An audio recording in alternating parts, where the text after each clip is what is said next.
কালকে একটা বাচ্চা পাওয়া গেছে, এখানে দুজন পাওয়া গেছে। হ্যাঁ দুজন নয়, 4 জন পাওয়া গেছে, 2 জন এখানে দাফন করছে।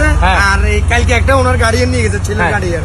আরো লাশ আছে এখানে ফ্যানের তলে এবং কি কচুরি ফ্যানের তলে আশেপাশে ডুবনে আছে। এগুলো চেক করলে অনেক লাশ পাওয়া যাবে। তা একজন মানুষ যখন হারায় যায়, নিখোঁজ হয়, কত হাজার মানুষ তাকে খোঁজার জন্য, উদ্ধার করার জন্য যায়। কিন্তু এইখানে এত মানুষ নিখোঁজ, কাউরে দেখতেছি না উদ্ধার কর্মী, কাউরে দেখতেছি না মানুষটাকে খুঁজে বের করার জন্য। যার হারাইছে সে খুঁজে, সে যদি লাশটাও যদি পায় তারপর তার ভাল লাগবো নিয়ে দাফন দিতে পারবো। না পাইলে তাদের কষ্ট দুঃখে কোনো শেষ নাই।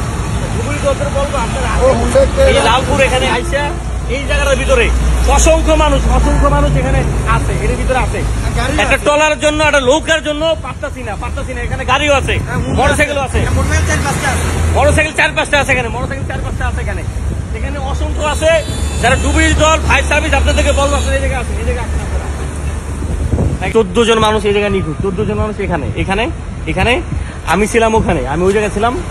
আর এখান থেকে 6 মাসের বাচ্চা সহ 3 জন মানুষ পানির স্রোতে চলে যায়। এটা ছাড়া আরো 11 জন এই পানির স্রোতে চলে যায়।